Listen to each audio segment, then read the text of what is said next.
आप सभी का हमारे YouTube चैनल ए विलेज टीचर पर बहुत बहुत स्वागत है। मैं हूँ यास्किन त्रिपाठी, आपका विलेज टीचर, जो सचमुच में अंग्रेजी सीखने की इच्छा रखने वाले दर्शकों के लिए YouTube पर ए विलेज टीचर नामक चैनल बना करके उनके उत्साहवर्धन के लिए, उनके मार्गदर्शन के लिए सतत प्रयत्नशील हूँ और निरंतर प्रयासरत एवं प्रतिबद्ध भी हूँ।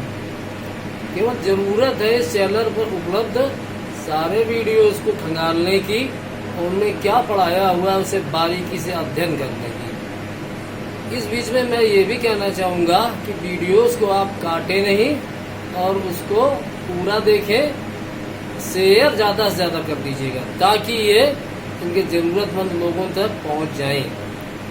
मैं बताना चाहूँगा कि अंग्रेजी सिखाने की श्रृंखला में कंपाउंड और कॉम्प्लेक्स सेंटेंसेस के ट्रांसलेशन का विस्तृत विवरण करके, विस्तृत जानकारी दे करके मैंने कुछ एक्सरसाइज बनाई है जिनमें सिंथेसिस है और फिलिंग द ब्लैंक्स भी था।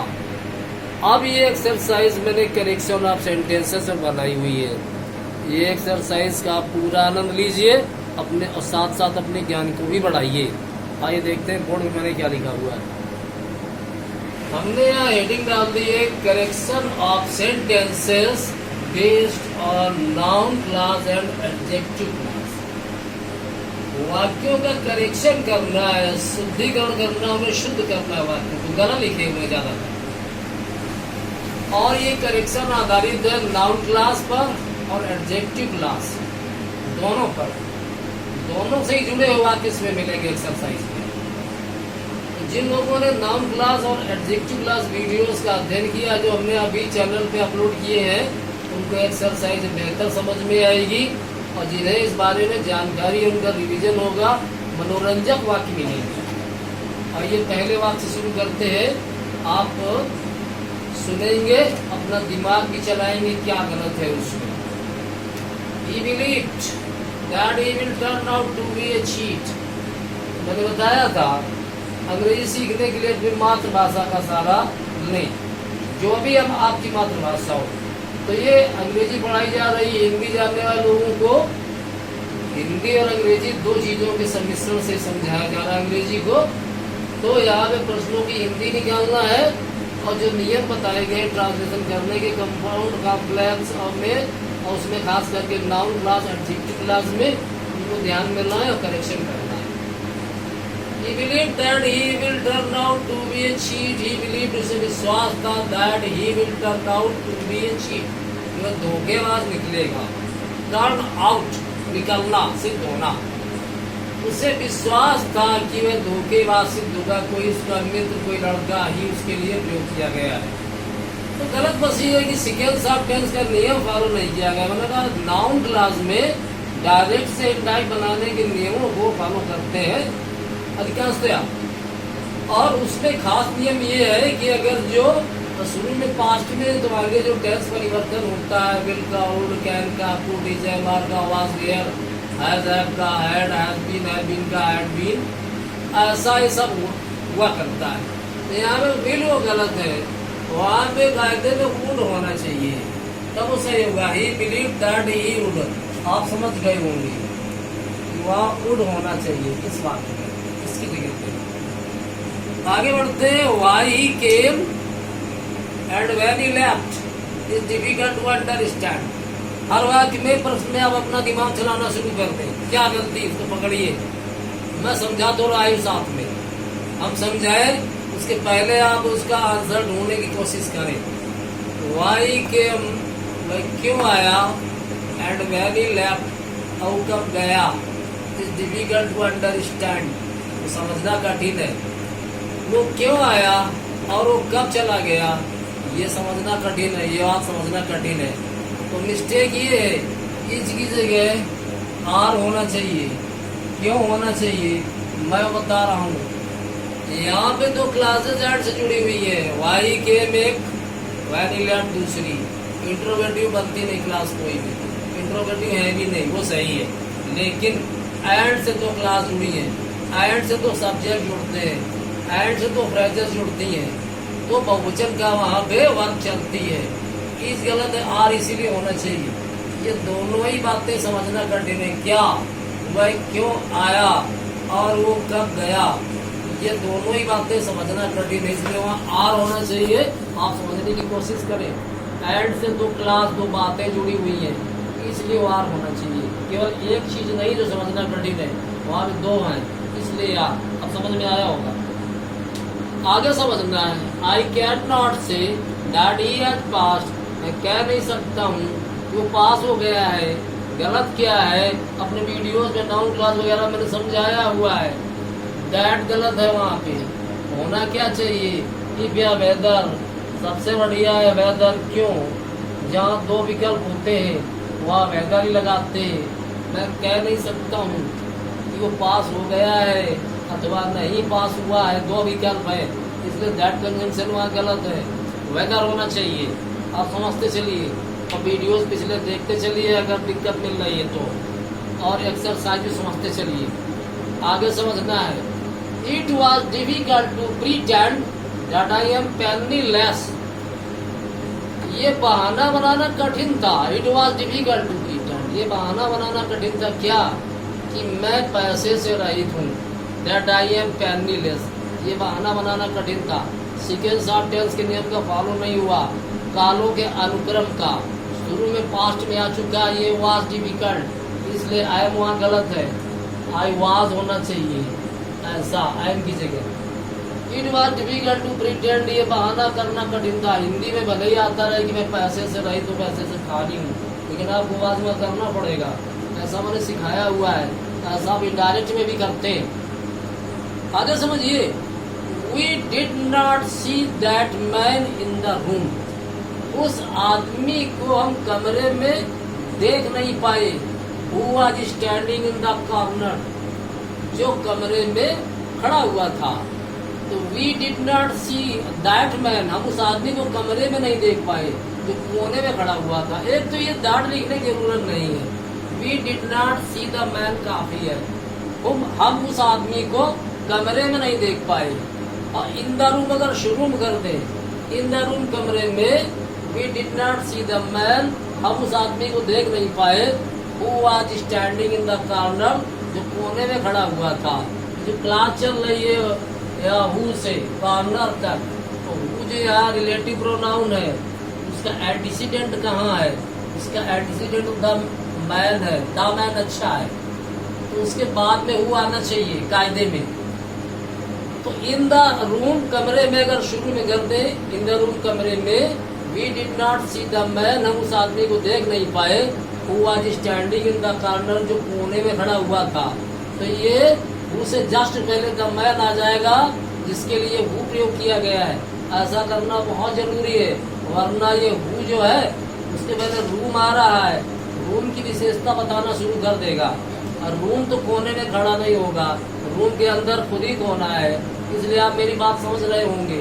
दैट मैन अच्छा नहीं, द मैन काफी है। वह की अंग्रेजी द से ठीक है, वह हाउस। और हु प्रयोग किया गया द मैन के लिए, इसलिए उसके पास में कैसे आएगा सभी। इन द रूम पहले कर दे तो आ जाएगा। आप समझिए, आगे बढ़ते। Please go and ask him, कृपया जाइए और उससे पूछिए। दैट इज गोइंग देयर, कि वहाँ जा रहा है। तो आप समझ गए होंगे क्या कमी वहाँ पे।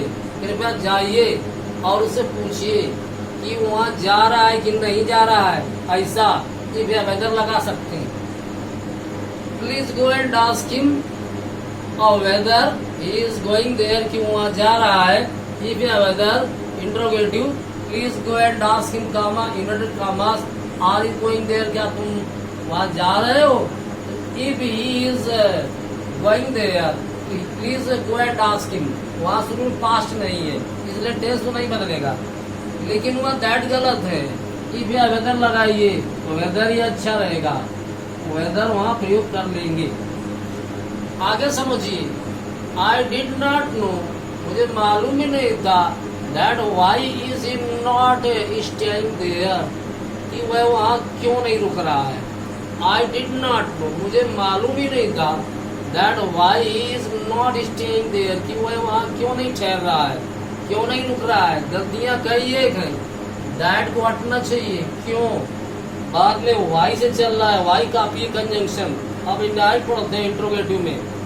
जब इंट्रोगेटिव शब्द से शुरू होता है रिपोर्टेड स्पीच, दैट नहीं आता। अगर वहाँ पे इंट्रोगेटिव वर्ड दिए गए, प्रश्नवाचक शब्द अगर दिए गए, वाई कंजंक्शन है, वाई काफी है, दैट को हटना चाहिए। और दूसरा ये इज ही जो कर दिया है, इंट्रोगेटिव नहीं रखना है उसको असर्टिव में चेंज करना है। तो ही होना चाहिए, पहले कर्ता आना चाहिए, बाद में क्रिया जाना चाहिए। तीसरी गलती क्या है, डिड नॉट नो जो आ रहा है वो शुरू में पास्ट में सीक्वेंस ऑफ टेंस कारों के अनुक्रम का नियम फॉलो नहीं किया गया। टेंस बदलेगा, वाज हो जाएगा, एक तो दैट हटेगा, और वाई ही वाज क्या हो जाएगा, why he was, why he was not staying there, बाकी तो वही रहेगा। मुझे मालूम नहीं था कि वह वहाँ क्यों नहीं रुक रहा है, दैट गलत है, वाई काफी है वहाँ पे, और कर्ता पहले आएगा ही, इस बात में जाएगा लेकिन बदल के जाएगा, टेंस बदलेगा, चूंकि डिड नॉट शुरू में आ रहा है, तो why was not staying there. आप समझिए, आगे बढ़ते। नो सच बॉय, ऐसा कोई भी लड़का नहीं, हु इज लिविंग जो है रह रहा है, विल डू दिस ऐसा करेगा। जो भी लड़का रह रहा है उनमें से कोई ऐसा नहीं करेगा। फिर गलत क्या है, गलत तो ये सच के साथ में आया जाता है, यहाँ सच के साथ में प्रयोग कर दिया गया है, वो गलत है। वो हट करके आया जाएगा, सच के साथ में आया जाता है, वो समझना है। आगे देखिए, you should follow the same method, आपको वही तरीका अपनाना चाहिए, विच ही डस जो वो अपनाता है, विच ही फॉलोज जिसे वो अपनाता है। तो फॉलो दोबारा नहीं यूज किया, बहुत अच्छी अंग्रेजी, विच ही डस जिसे वो करता है, यानी जो वो अपनाता है तरीका। You should follow the same method, आपको वही तरीका अपनाना चाहिए, विच ही डस जो वो करता है यानी अपनाता है तरीका। ऐसा गलत क्या है, अरे सेम के साथ में विच नहीं ठीक है, सेम के साथ में दैट आएगा। जब सेम के साथ में एंटीसीडेंट आ रहा है जोड़ने वाले शब्द का, ये विच के पहले मेथड आ रहा है इसका एंटीसीडेंट, तो फिर सेम के साथ में दैट चलेगा।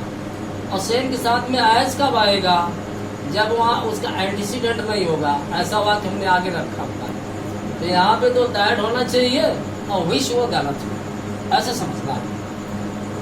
आगे बढ़ते हैं। लेट अस हेल्प देम, हमें उनकी मदद करनी चाहिए, who are in greater need, जिन्हें ज्यादा जरूरत है, दैन ये उससे, किसी से, किसी लड़के से, किसी आदमी से जिसको ज्यादा, जिन लोगों को ज्यादा जरूरत है, हमें उनकी मदद करनी चाहिए। लेट अस हेल्प देम, हमें उनकी मदद करनी चाहिए, who are in greater need, जो ज्यादा जरूरत में है, दायनी उससे। लेट अस हेल्प दोस, हमें उनकी मदद करनी चाहिए, दोस यहाँ होना चाहिए, देम हटेगा। लेट अस हेल्प दोस, हमें उनकी मदद करनी चाहिए, who are in greater need, जिन्हें ज्यादा जरूरत है। दायन हिम कर देते तो गलत हो जाता, दायन ही इज इन नीड या दायन ही नीड्स, जितनी की वो जरूरत रखता है, ऐसे वो कॉम्प्लेक्स सेंटेंस में सही है, लेकिन गलती बस वही है, वहाँ दोष होना चाहिए। आगे समझना है। What you did, it cannot be pardoned, समझना है। What you did, it cannot be pardoned. What you did, जो आपने किया, it cannot be pardoned, उसे क्षमा नहीं किया जा सकता है। It वहाँ अनावश्यक है, हमने नाउन क्लास में तमाम वाक्य ऐसे दिए हुए हैं, इतना ही काफी। आप सोच करके देखिए कि व्हाट यू डिड, जो आपने किया, कैन नॉट बी पार्डन, उसे क्षमा नहीं किया जा सकता है, उसी से अर्थ उसे आ जाएगा, तो वहाँ इट लिखने की जरूरत नहीं है। आगे बढ़िए। All the books what you bought are not up to the mark. All the books, ये सारी किताबें, व्हाट यू बॉट, जो आपने खरीदी, are not up to the mark, वे स्तरीय नहीं है, अच्छी नहीं है, सही नहीं है। तो गलत क्या है, पढ़ाया हुआ है, कहाँ केवल दैट आता है, मैंने बहुत सारी जगह एडजेक्टिव क्लास में समझाई है, जहाँ केवल दैट आता है, आल के साथ भी दैट आता है। इसे जो चमकता है वो सब सोना नहीं होता है। All that glitters is not gold. तो ऑल द बुक्स या दैट आना चाहिए व्हाट की जगह, दैट यू बॉट, दैट करना पड़ेगा तो सही हो जाएगा। दैट कहाँ लगता है, मैंने विस्तृत विवरण दिया गया है एडजेक्टिव क्लास मेरे द्वारा।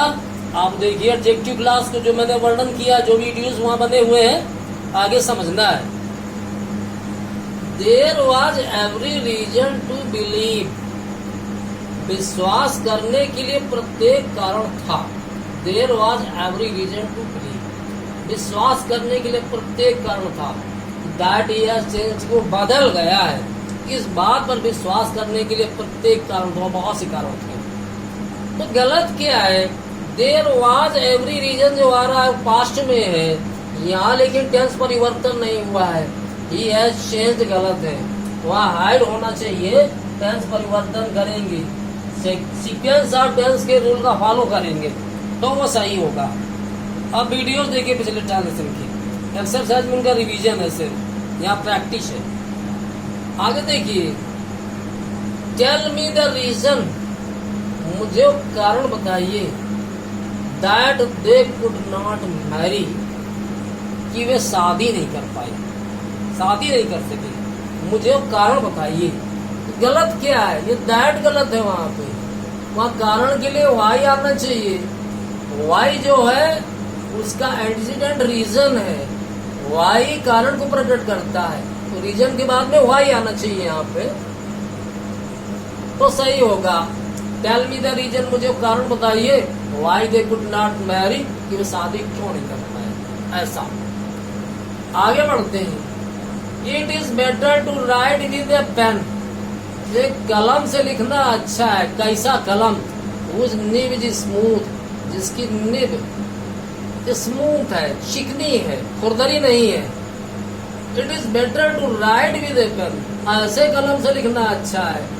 उस निब इज स्मूथ, जिसकी निब स्मूथ है, रफ नहीं है। ऐसा तो गलती क्या है, मैंने बताया हुआ है कि मनुष्यों के लिए हुस तो अच्छा है, निर्जीव चीजों के लिए आप भी प्रयोग करें तो कैसे बन जाएगा इतने का, the nib of which is smooth, जिसकी निब स्मूथ है, वहां हुज हटा करके ऑफ इस प्रयोग कर ले। निर्जीव है पेन, उसकी निब, इसलिए हुज नहीं थी। आगे बढ़ते हैं। The boy who you knew is not going there, गलती समझ में आ रही होगी, हिंदी में आ जाओ। द बॉय, वो लड़का, whom you knew, जिसे आप जानते थे, is not going there, वो वहां नहीं जा रहा है। who you knew गलत है, whom होना चाहिए ऑब्जेक्टिव केस, तो whom होना चाहिए वहां। वो लड़का जिसे आप जानते थे वो जा नहीं रहा है, तो whom होना चाहिए, who का वहां कोई सेंस नहीं निकल रहा। आगे बढ़ते हैं। He gave me a book, उसने मुझे किताब दी, and which I like very much, और मुझे वो बहुत पसंद है। एंड यहाँ अननेसेसरी है। He gave me a book, उसने मुझे एक ऐसी किताब दी, which I like very much, जो मुझे बहुत पसंद है। एंड वहां से हटाना है। आगे बढ़ते हैं। He told me that, उसने मुझे बताया कि he saw his father, उसने अपने पिता को देखा था लास्ट मंथ, पिछले महीने, लास्ट मंथ के अनुसार, last week, last month, last year के अनुसार। हिस्सा तो ठीक है पास्ट इंडेफिनिट टेंस, लेकिन वहाँ टोल्ड आ रहा है, अब टेंस बदलेगा तो पास्ट इंडेफिनिट का पास्ट परफेक्ट जाएगा, तो हिस्सा ठीक नहीं है, तो फिर ही हैड सीन होना चाहिए वहाँ पे। हैड सीन, इनडायरेक्ट के नियम के अनुसार सीक्वेंस ऑफ टेंस, कालों का अनुक्रम, केवल इतना ही लिखा होता है हिस्सा इस फादर लास्ट मंथ, तो ठीक था। अब जुड़ा हुआ है, टोल्ड आ रहा शुरू पास्ट में, इसलिए टेंस बदलेगा पास्ट इंडेफिनिट, तो पास्ट परफेक्ट जाएगा, ऐसे करेक्शन होगा। आगे देखना है। आई डाउटेड, मुझे शक था, that you can pass the examination, की आप परीक्षा को पास भी कर सकते हैं। इस बात का मुझे शक था। तो क्या क्या गलती है वहाँ पे? पहले तो डाउट जहाँ शक होता है वहाँ दो विकल्प होते हैं कि पास कर सकते कि नहीं पास कर सकते, ऐसा शक। तो वेदर होना चाहिए। एक गलती तो ये है और दूसरा आपने डाउटेड कर दिया जानबूझ करके, ये पास्ट में हो गया है। तो वहाँ अब आगे टेंस बदलेगा, कैन नहीं ठीक है, फिर वहाँ कुड होना चाहिए, तो वो सही रहेगा। मुझे शक था कि वो परीक्षा को पास कर सकता है। हिंदी तो कुछ भी चले, लेकिन ट्रांसलेशन ये होगा, आई doubted whether you could pass the examination, क्या परीक्षा को पास कर सकते हैं। जैसे माँ ने कहा कि बच्चा बीमार है, द चाइल्ड इज इल, गलत है वहाँ, दैट चाइल्ड वाज इल सही होगा, क्योंकि माँ ने कहा, शुरू पास्ट में आ रहा है। आगे बढ़िए, I can not say as to I was envied. Hindi क्या है? मैं कह नहीं सकता हूँ कि वो नाराज क्यों था, लेकिन वह एज टू फालतू में लिखा हुआ है, वाई काफी है। आई कैन नॉट से वाई ही वॉज एनवाइड, मैं कह नहीं सकता हूँ कि वह नाराज क्यों था। एज टू वहाँ अननेसेसरी है, उसको हटा देना चाहिए। आगे समझना है, man is the only animal, मनुष्य अकेला ऐसा जानवर है, विच कैन लाफ, जो हंस सकता है। मिस्टेक क्या है? वल्ली के साथ में विच गलत है, दैट चलता है। कहाँ दैट चलता है?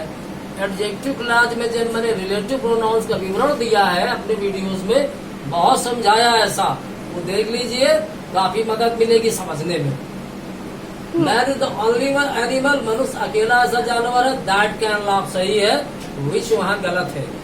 आगे समझना है, द टीचर, वो अध्यापक, वो मेट अस, जो हमसे मिले थे, ये टीचर्स अस हिंदी, वो हमें हिंदी पढ़ाते हैं। वो अध्यापक जो हमसे मिले थे, वो हमें हिंदी पढ़ाते हैं। यहाँ ये फालतू में लिखा हुआ है ही, आप करके देखिए, द टीचर, वे अध्यापक, who met us, जो हमसे मिले थे, या whom we met, जिनसे हम मिले थे, वो दोनों सही हैं, लेकिन ये ही फालतू लिखा है। वो हमें हिंदी पढ़ाते हैं, ये दोबारा लिखने की जरूरत वहाँ नहीं है, बिल्कुल ऐसा। आगे समझते हैं, प्लीज फाइंड आउट, कृपया पता करिए, जानकारी करिए, दैट की, व्हाट हैज डन, उसने क्या किया है। कृपया मालूम करिए कि उसने क्या किया है। तो समझना क्या है, जो वाट आ रहा है तो दैट वहाँ गलत है, आगे इंट्रोगेटिव है, वाट खुद ही कंजंक्शन रिलेटिव प्रोनाउन है, दैट नहीं लगता आगे अगर इंट्रोगेटिव, दैट पे आपने पढ़ा है, दैट गलत, दैट को हटाना पड़ेगा। और ये जो इंट्रोगेटिव कर दिया है, वाट हैज ही डन, हैज क्रिया पहले कर दी, करता ही बाद में कर दिया है। तो इंट्रोगेटिव सेंटेंस अगर बाद में आ रहे हैं, क्लास में आ रहे हैं, वो इंट्रोगेटिव रहते नहीं है, असर्टिव में चेंज कर दिए